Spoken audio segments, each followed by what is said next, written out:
starting to come back with some trumps. Just getting the replacement parts in where I can.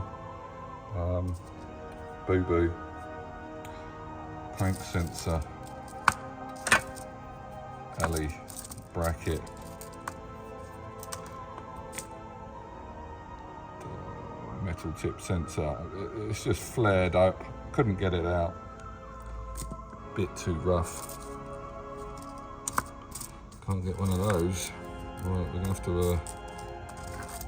I don't know if we alley weld or make something up or.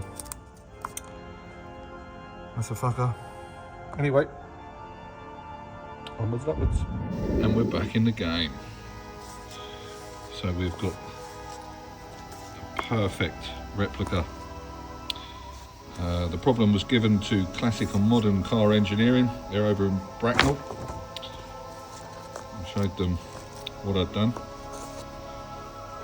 And no problems. They've given me the solution. I don't know whether they've machined it or...